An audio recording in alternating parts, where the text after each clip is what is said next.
think just two for the two seats. Money? Yeah.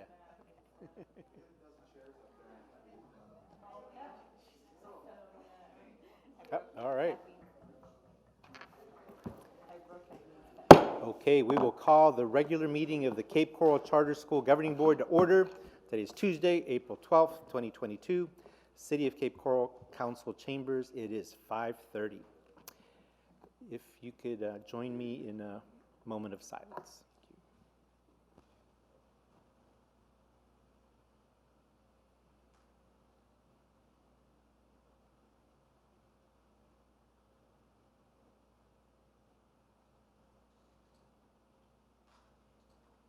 Okay, let's stand for the Pledge of Allegiance. I pledge allegiance to the flag of the United States of America and to the republic for which it stands, one nation, under God, indivisible, with liberty and justice for all. Okay, thank you. And I think we'll start with our roll call. Minaya. Present. Rodriguez Mian. Campbell. Present. Jackson. Absent. Excused. Mitchell. Absent. Excused. Rosso Tate. Here. Says. Parent Representative Hoagland. Here. Frank. Here. Thank you. Thank you. If we could have a motion to approve the minutes. So move. All in favor? Aye. Any opposed? Okay. And now a motion to approve our agenda. So move. Second. All in favor? Aye. Any opposed? Okay. And now we have public comment up to 3 minutes per individual, and we have 45 minutes total. Our podium is here. Would someone like to make a public comment? All right, please introduce yourself and thank you. Hello, can you hear me? Robert Miniacci, as you guys know. I'm here today. First and foremost, I'd like to shout out Dr. O and Mrs. McLean in the Gator Garage. You guys are doing fantastic. Keep up the good work. We have a performance coming up next week on Wednesday the 20th, Thursday the 21st, and Friday the 22nd. We are performing Willy Wonka and the Chocolate Factory. However, it's in North Fort Myers Academy of the Arts, and that's really what I'm here to talk about. I think it's like way past time that our school system got our own auditorium with a stage. The amount of work that these students and parents and especially the staff members have to do every year just to put on these performances, it's like they have to jump through more and more hoops every year. So I can't believe I have to come up here to try to sell the good, why stage and auditorium would be a solid investment for our school and community. But we could really clamp down on the amount of time that these kids have to rehearse, because right now they're currently rehearsing in small rooms, so they're not able to rehearse as they're going to be able to perform. Not just that, it is a huge undertaking to try to get all of our props and equipment from here to there and back. And so we're limited in the amount of rehearsal we can do with our props and things like that. Now, that's just the theater stuff. What else could we do with an auditorium and a stage? We could have graduations, we could have talent shows, we could have all sorts of great community building, especially within the school system, by including all the schools together for anything that we want to do inside that auditorium with the stage. Because we wouldn't have to worry about landing a stage somewhere else. We used to go to Ida Baker. Now we have to go to North Fort Myers, and we have to fit their schedule. So now we don't get to work on our schedule. So, I mean, I'm sure there's much more I could say, but you guys kind of get the point. I don't have any funding ideas for this, at least not ones that aren't controversial. So I'm presenting this to the board because no one's talked about this, at least around me. So I'm just kind of planting the seed. Maybe you guys could think about it. Maybe there's an eccentric billionaire watching right now who really has a love for the arts that wants to help us out. So yeah, that's all I really have to say. Thank you. Thank you. Anyone else like to make a public comment? Can I just respond to that? Yes. Where did he go? He left. Okay, then. He left the building. Okay, well, there is a new director at Cultural Park Theater, and I know it's not at the school, but when Superintendent Collins asked me to check into that, they were going through quite an adjustment period, and they were at a time when they didn't have a director, and now they do, and his name is Mark Fleming, and he is extremely anxious to get involved in community and offer community. So he doesn't even have an email yet at the theater, but he is working on it. So maybe I could set that up for you, and you can meet with him. He's very excited to be here and young and ambitious. So I know it's not at the school, but it's closer Terrific. than north. Outstanding. Thank you. And any thoughts you want to share on the consent agenda, Mrs. Collins, before we bring it up for a vote? It's our policy that the board approves the textbooks that the system adopts. We have a 5-year adoption period. This school year was the year that we adopted our English language arts program. We always adopt print and digital version at the schools. However, this year the high school just simply adopted a digital version because they focus more of their work online. These are state recommended textbooks approved by the state of Florida. Thank you. May we have a motion to approve? Motion to approve. All in favor? Aye. Any opposed? Okay, motion passes. We have the superintendent's report.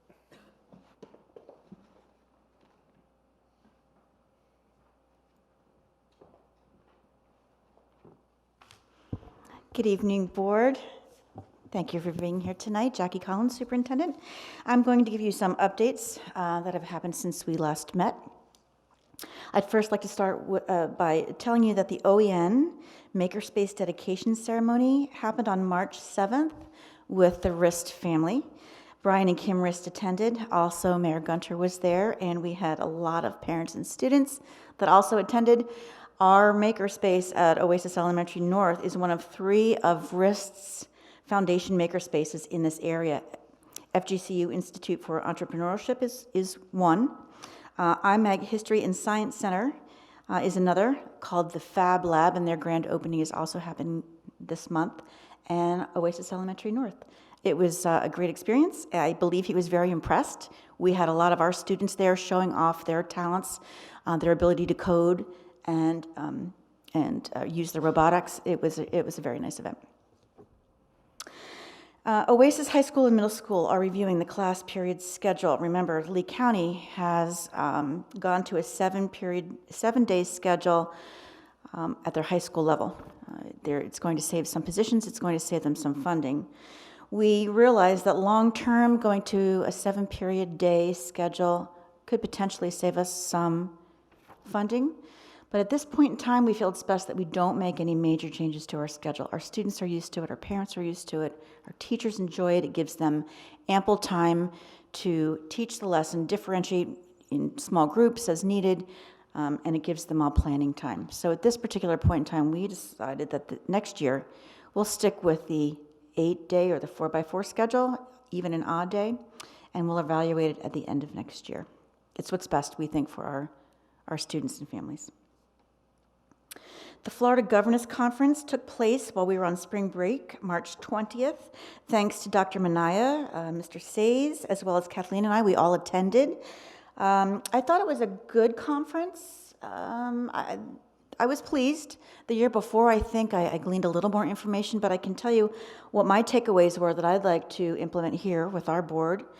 I think there was a great idea provided to give the governing board new members an onboarding packet when they arrive that orients them with school data, like enrollment projections, a budget review information, staffing levels, strategic plan initiatives. So here's all our data so that when you come on board, you'll know exactly what everybody else knows and where we are and what we need to look for. I also enjoyed the fact that a lot of governing board members give monthly reports during their regular meetings about that detail their community relationships and how they have had an opportunity to promote the schools. People mention, if they've gone to meetings and our name has come up, or they have tried to fundraise for us, or they've shared our information.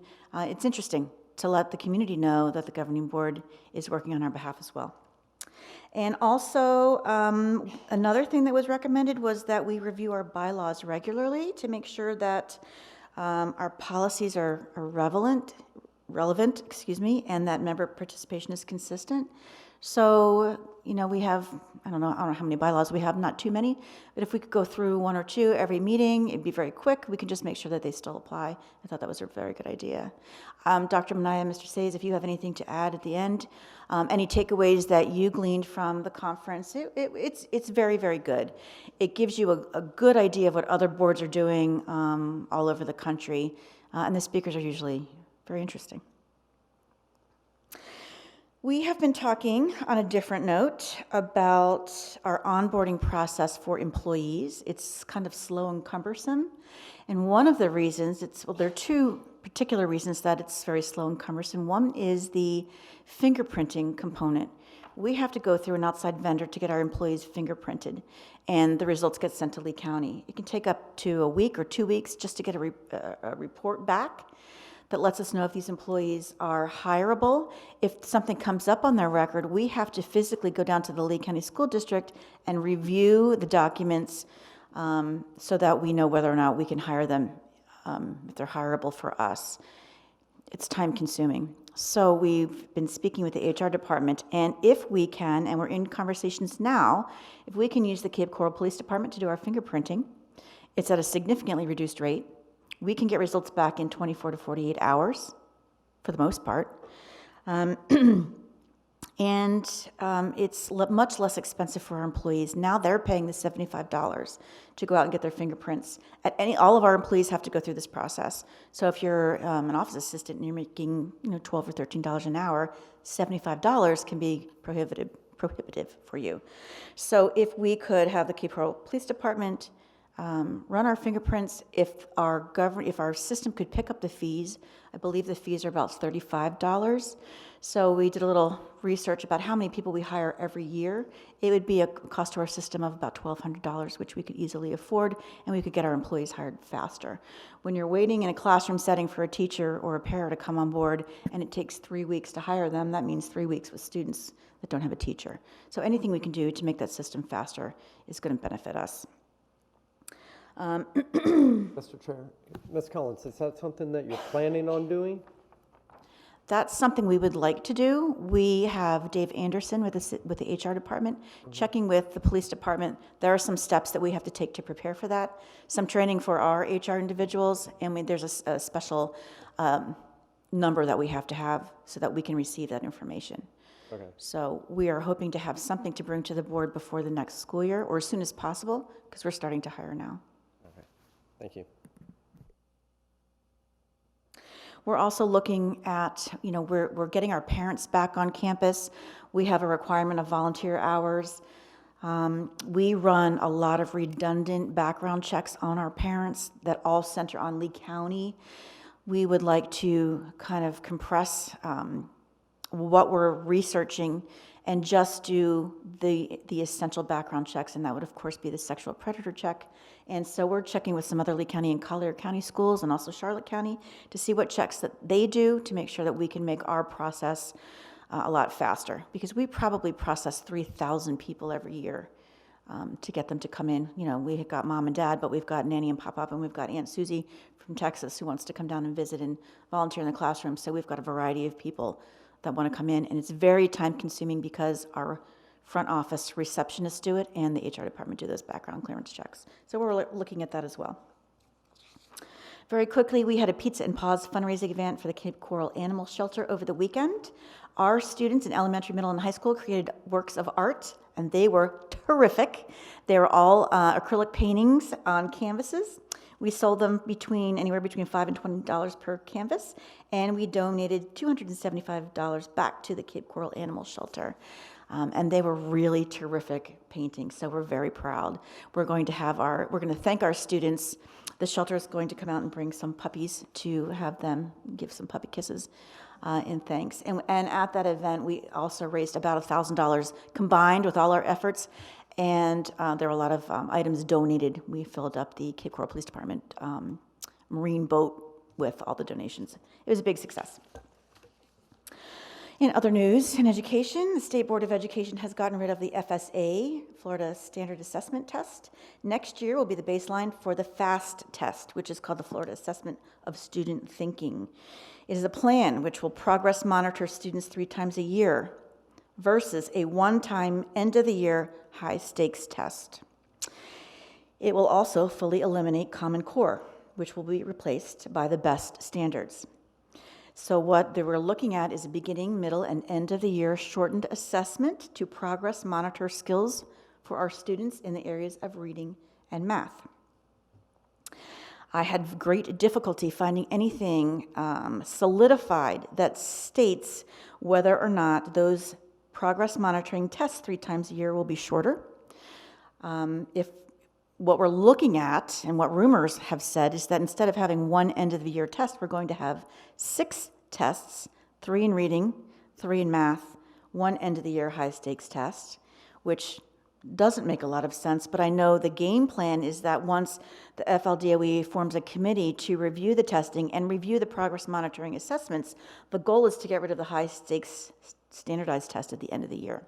So we will probably have several years of significant testing, which is what it looks like, in the future. We will still have our school grades, we will still have VAM, so really and truly not much is changing at this point, and that's all the information I can give to you at this point.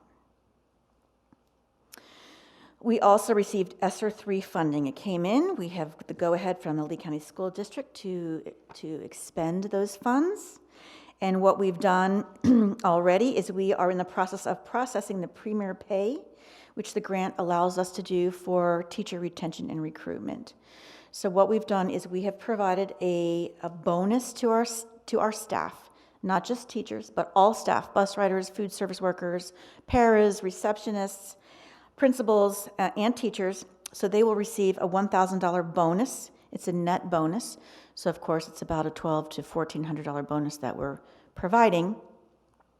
This was in our original plan that you approved last November. I think our teachers are going to be very appreciative of this. I know Lee County has done multiple bonuses that we have not done because we did not put this bonus money in any other ESSER grant except for ESSER 3.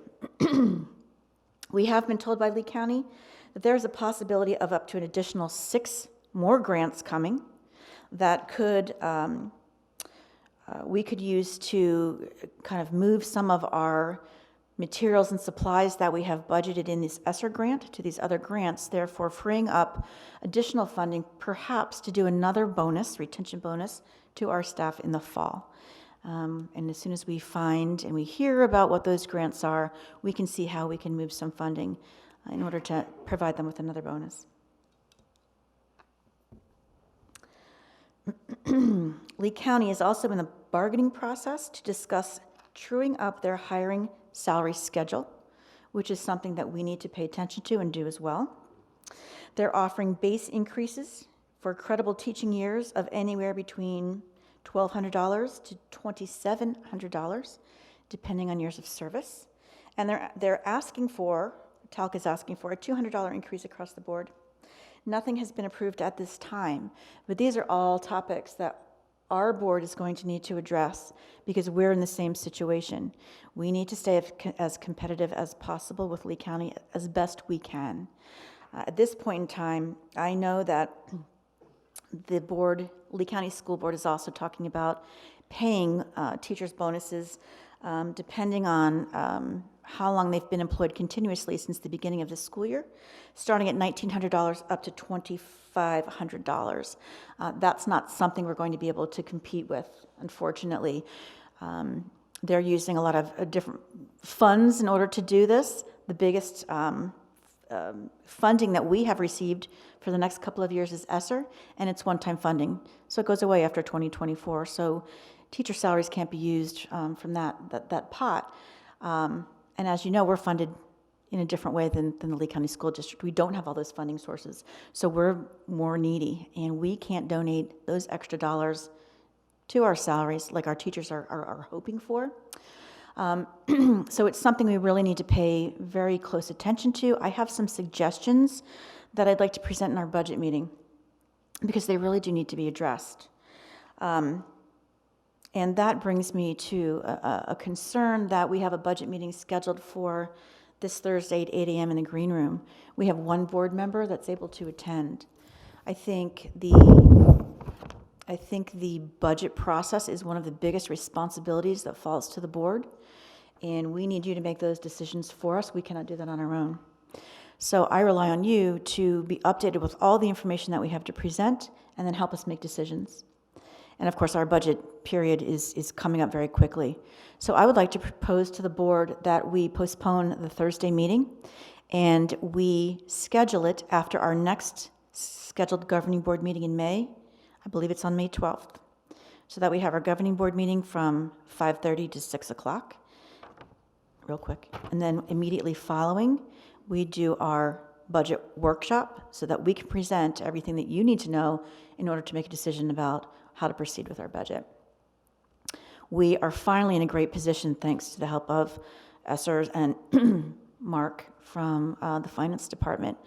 So we are balanced, and we're very proud of the fact that we're balanced, and we have excess money this year that we have big plans for.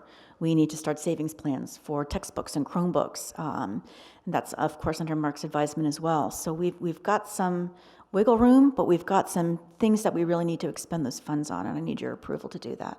So I would like the board, it's my recommendation that we move the budget workshop to Thursday, May 12th at 6 o'clock for about an hour. Maybe a little bit longer, but it's not going to be hours long because we've got everything, all our ducks in a row, and we know exactly what we'd like to propose to you. So if the board could vote on that? What, is there, I know we had a brief discussion with Kathleen, is there not an opportunity for us to do it in late May, late April? My concern is that if we do it during the day, we have board members that work and can't leave their primary responsibilities to meet. We've had this date set since November, and we still only have one person attending. So I know if your calendars, you've already marked your calendar for the next governing board meeting, we can do it then. It's safe because I need to have everybody there. Isn't the governing board meeting on the 10th? Yes. Yeah. Is it the 10th? I'm sorry. Is it the 10th? So then we would have it right after that. We do a very quick governing That would board meeting, work great. and we do it right afterwards. My experience with our budget meetings is, it seems like there's a lot to do in 1 hour, right? It seems like we're compressing it. We've had budget meetings that have lasted, a morning from 8 to about 11:30 or 8:30 to about 11:30. And even then, there seems to be like a number of issues we don't get to. Could we not consider a Saturday? I think this budget process is a completely different ballgame this year. We're balanced. We don't have to worry about, did I hear? Yeah. We don't have to worry about what we have to cut and take off and how we have to reduce. We're not in that situation. It's a very, very good year. We just have to decide what we're going to use the excess funds that we're going to have due to our ESSER grant, what we're going to do with them, how we're going to earmark that money. And we have ideas already. So I can't imagine it going longer than An hour. hour and a half, maybe tops. How does it, how are people's schedules to attend that board meeting? That's great. Yeah. Same day. 3, 1, 2, 3, 4. Yeah. Okay. All right, so we're going to make a motion to move our budget meeting to May 10th So move at 6 p.m. at 6:30. Oh, 6:30? Yeah, 5:30 to 6:30 would be our regular meeting, and then after that, we would have the budget meeting. I think we could probably, can we just say immediately following? Because I don't know that we need to have an hour's Immediately worth following. of governing board meeting. Motion maker will say that immediately following our charter school regular meeting, we would have the budget workshop. Correct. Second. All right, any discussion before we vote? All in favor, say aye. Aye. Aye. Any opposed? Okay, motion carried. Perfect. Okay, thank you. Well, Mr. Chase, is there anything you'd like to say about the conference as? No, I was only able to make it to a couple sessions. I know more about the Sunshine Law than I ever wanted to know, but it was very informative. So I wish I could have joined a few more, but I had other obligations. Very good. Great. Yeah, and the sessions that I attended were about how do you ensure that you have a sustainable structure, right? And they talk about the education program, they talk about finance, they talk about operations, and all the best practices that they recommended. You know, we're blessed that we're already doing those. So it's and then how does your superintendent oversee these things? What kind of partnerships do you have with the community? In our case, with the city as well. And it just reaffirms that we are on the mark. Just like you heard our charter school recertification, reauthorization results. It was pretty much like that we were hitting every single recommendation on how to be sustainable. And then the other piece of it is they said, don't even consider any kind of expansion of an auditorium or any kind of a major effort until you have these things done. So I think we can easily arrive at the point where if there is something a little bit unique that we need to do in the future, we have a very, very strong foundation, right? So that was my takeaway. So incredible. Dr. Minaya, if I may, there's one thing I forgot to mention. It's the planters that you have in front of you. Oh, yes. I just wanted to explain what they were. They were designed by Oasis Middle School students in Mrs. Martin's 6th grade math class. They were a part of an activity in the Gator Garage, which integrated 3D design and the study of volume and surface area from the math class. They were challenged to design a planter to be within a certain volume, and surface area. Once they determined their dimensions, they transferred their hand-drawn sketch into Tinkercad and turned it into a 3D design. Once designed, all the planters were printed and students were given soil and seeds to plant and take home. These are some of the designs from the students, and they're signed by the students in the class. Beautiful.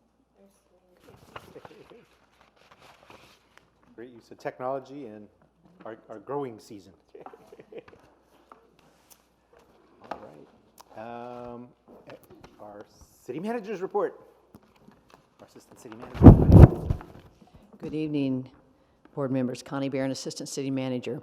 I don't have a very long report for you. I do want to agree with what the speaker said, that we probably need a performing arts center here in Cape Coral somewhere. So if you do know any billionaire benefactors out there, my phone number is 239-574-0448.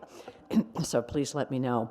I'm glad to hear that the charter school working with our HR department to try to find a more economical and quicker way to get your fingerprinting done. And I know that you said you're working with Dave over there.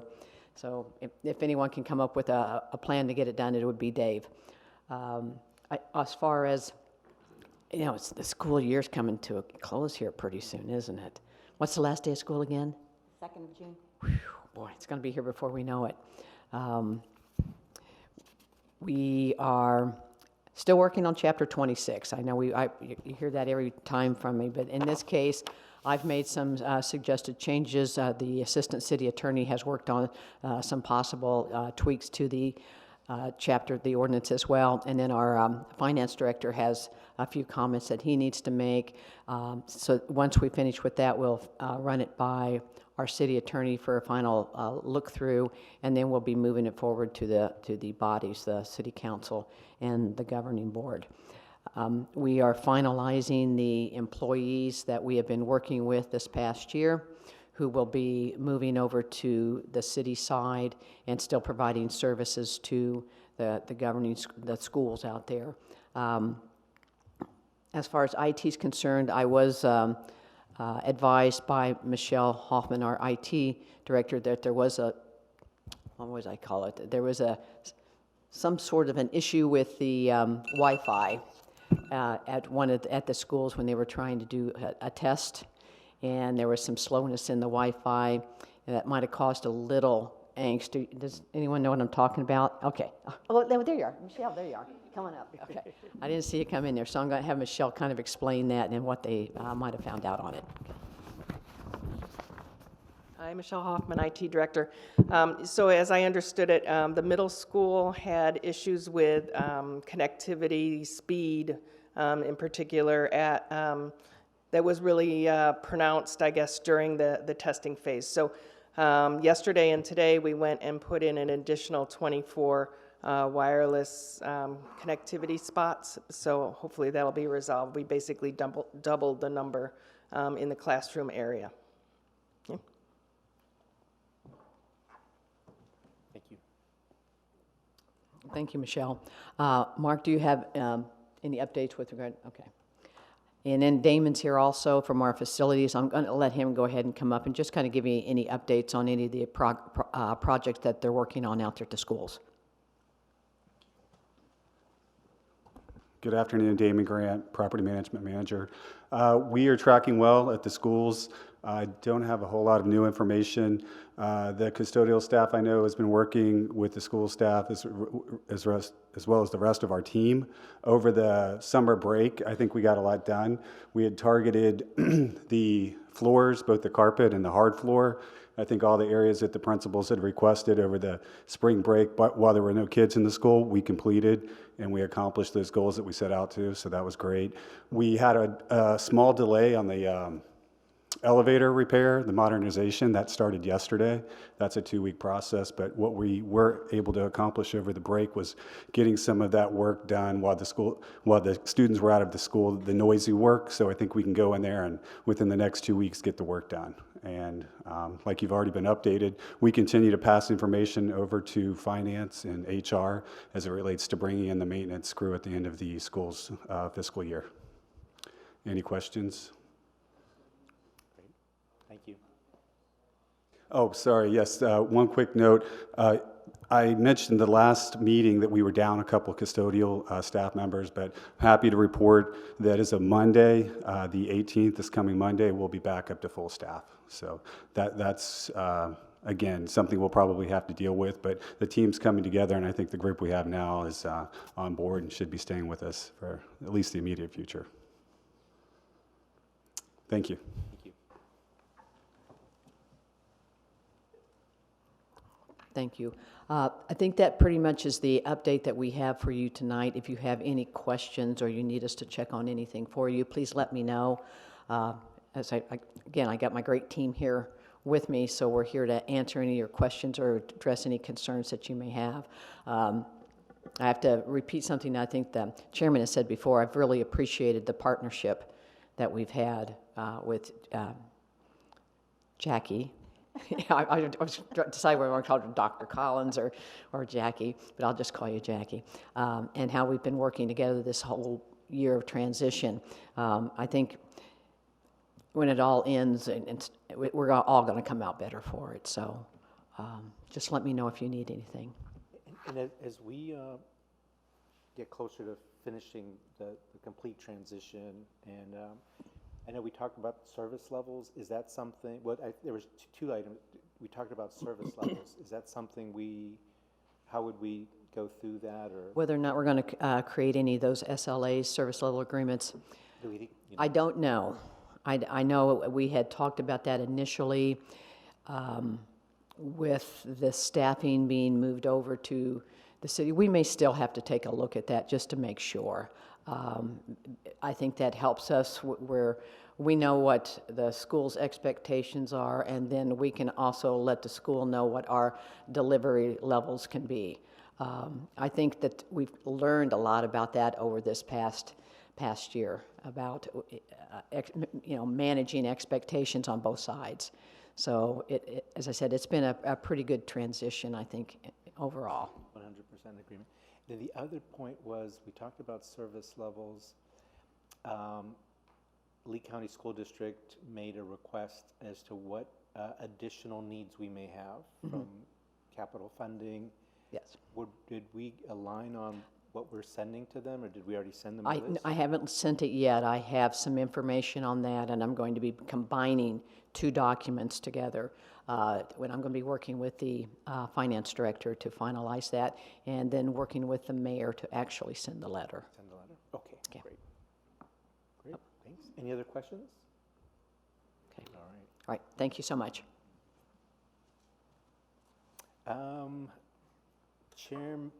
Chairman's report. I'd say the other point that came up during the governing board conference was, in terms of strategic planning and operations, is the recommendation of using dashboards like we use in business and all that kind of stuff. And they actually provided templates of what those dashboards could look like. So whether in maybe our strategic planning session that we might have to postpone, we can talk a little bit about dashboards. I did request that they send us examples of how they're using them in other charter schools, and so I'll check my email to see if they sent those over. And I think we talked about the other points. It's been incredible that we started the year with concern about the transition to now having it go so well, concern about the pandemic, and looks like we're past that, and then just stellar results from the reauthorization, recertification, and then just incredible financial picture for us based on the changes that the city was able to make for us. So it's been an incredible year. So thank you all for your contributions in making this completely different than where we were 2 or 3 years ago. And now let's see what the future holds. So thank you. Foundation report. Hi there. Sorry. Jennifer Hoagland, Foundation Treasurer. So as you all hopefully know, we had our big rally event over the weekend. It was a wonderful Friday night. We had a kids, family party, we called it, event out at Tropical Breeze, laser tag and mini golf, and we had Mr. Hopper as our great DJ, and we had a couple raffle items. The OHS Booster Clubs was out there selling some spiritware, and it was an all-around wonderful night. It was a little on the cooler side. It was fabulous. We had it was full. We were full to capacity. Tropical Breeze loved having us, so we're hoping to keep that going for next year. That seemed to be very well received. Probably adding possibly another food truck, but the food truck sold out, which was great. So we helped a community partner as well with another small business. We had a photo booth. So that was a great night. And then we had our big rally on the green, our golf tournament on Saturday. Again, cooler day, a little bit breezy, but no golfers complained that too many balls were going in the water because of the wind. So it was wonderful. Our auction went fabulous. We wanted to raise about $15,000 from our online auction, and kudos to Samantha Richardson, who does an amazing job putting all those wonderful donated items up on our auction, and we raised $19,000. So that was absolutely wonderful. And so we'll start planning again for next year. We are, oh, and thank you to all the families who supported us. Of course, our sponsors, Ms. Tate and Rasso Realty was one of our sponsors, so thank you so much for your support. And all of we had teachers and staff members come and volunteer for us, so thank you all. We couldn't do it without you all, obviously, and all that money is going back to grants and scholarships and our Lighthouse Awards. And, 99% of it, minus very few minimal expenses, all goes back right to our 4 schools. Our scholarship application process has ended, and we have some wonderful applicants. Our scholarship review team committee will be reviewing that, and then those winners will be announced by next meeting. Possibly by next meeting, we'll have information on the winners. How many winners will there be? It all depends on the applications, yeah. So we're not sure yet. And then we have been able to open up our sports and clubs round of mini grants again for the second half of the semester, second half of the year. So we have taken in applications for that, and some of those will be evaluated tomorrow morning at our meeting. And we'll do that through the end of this year. And we hope to make that a regular thing in addition to all the educational grants that we're able to open up for the teachers and staff. We hope to be able to continue with sports and all clubs as well, and be able to provide some much needed equipment and goods and services and things that they need as well for their programs. And then, I don't know if I mentioned it last time, but we are also donating to each of the 3 performances for OES, OMS, and OHS's theater productions. And then we are providing a donation to OEN as well. They're not having a musical this year, but we will be also donating to their music program that we have, instead. So lots of great, wonderful stuff to end the school year, and then we'll be working hard for more stuff for next year. Thank you. Thank you. And no staff comment today? Is there staff comment today? No, Nope. not today. Okay. No unfinished business, new business. Request for approval and adoption of pay adjustments.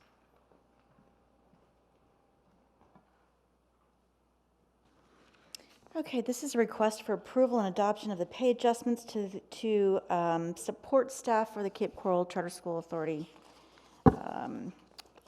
for next year. This is in your supporting documentation. Do I push this button?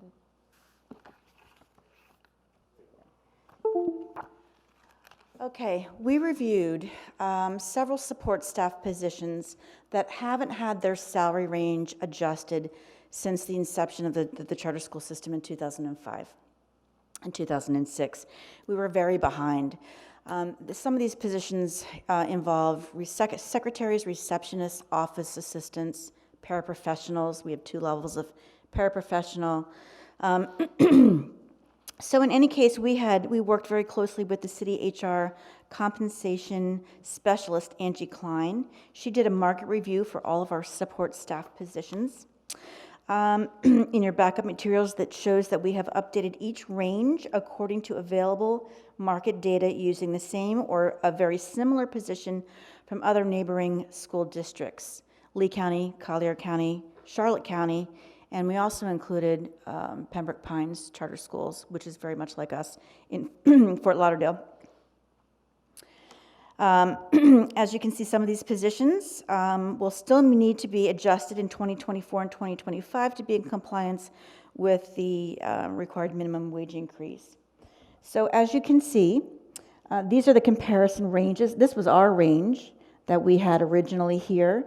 These are the ranges of the other school systems in similar positions, and this was Angie's determined recommended range for the salary.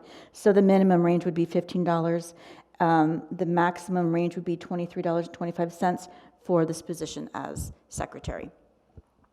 And we reviewed these. Mark Mason also reviewed these, and we found that these ranges to be acceptable and right where we need them to be for these positions. So we have 10 positions that we found that fell under the new range that has been addressed here. They need to receive increases that fall within the range, dependent on their years of experience. I know the city usually puts people at the beginning of the range, but we've had some people that have been employed in these positions for the last 10 years. I don't want to put them right at the beginning, because if I hire somebody new, they're going to be at the same level.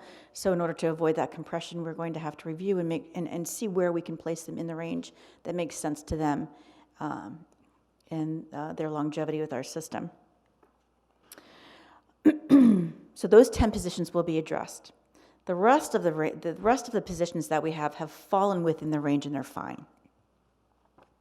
In addition to these 10 positions that need to be adjusted, we also are recommending that we increase the substitute bus drivers, their rate per hour from $14.40 to $15 an hour. It's competitive right now with Lee County. And substitute teachers, we would like to bump them up from $14 an hour to $15.25 an hour based on our market comparison that Angie did for us. What we found is that it's going to cost us approximately $21,000 to bump up the 10 candidates to somewhere in the range. That's at the minimum range. And $10,400 to bump up all support candidates 1%. Now we included in our budget for this upcoming year a 1% raise for all staff. So that's already in there. So the total cost to make these adjustments will be approximately $31,400. So I am recommending to the board the adoption of these new salary ranges so that they can be captured in the budget for next year. Are there any questions? Questions? Yeah, I went through it in detail, and I know it's a painful exercise. I've been doing the same thing for factories that I cover across North America, but the money's well spent, especially when it comes to retention. So everything looked very reasonable to me. Good. Thank you. I was very surprised at how underpaid we were with the chart. Some of them were much lower than we should have, so I thought they were very reasonable. Indeed. Questions? No? So need a motion to? Motion to approve? Second. Any discussion? All in favor? Aye. Aye. Any opposed? Okay, motion carries.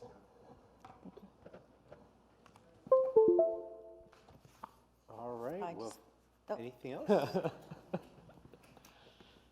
Okay, we're in final board comments.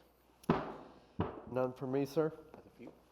Okay. I just want to thank Dr. O. I know he's not here, but he came to my FGCU classroom and co-taught with me, and we were actually able to create some 3D. He guided my students through creating those 3D objects and playing with makey-makeys, and the students were in awe about these materials. And I have a couple students who are OASIS graduates, so it's kind of neat to see, like they recognized him and they're like, oh my gosh, you're here. So it was fun to see that. I also want to thank Kevin Brown and Tiffany over at OASIS North for allowing me and my students to come in and kind of observe some what I call beautiful work that's happening in the classroom, and to allow my students to see it too and see like what the potential is for their classroom. So I think that's a fun partnership there. So thank you. Thank you. I just wanted to thank the foundation again. You did an amazing job. So I hope that you will send that well wishes over to everyone. It was incredible. And the House and Senate did pass the bill for the additional homestead exemption for teachers. Now it will go to the general public to be voted on, but I doubt that it will not pass. So I mean, just generally speaking, the way voters go. So that would be a really nice raise for all of them. It won't go into effect until the following year, but if it happens, it definitely will be something exciting to look forward to. A friend of mine recently, in the last month, left the school that she was working for, and she now works for the OASIS charter school system, and I just can't tell you how happy she is, which just makes me feel great because, it's the working conditions, it's the staff, it's the student body, and some of the stories that she had shared from where she came from, which is local, was quite amazing. So that's why I'm here, and that's why my daughter is in the system. So just good feedback for the team.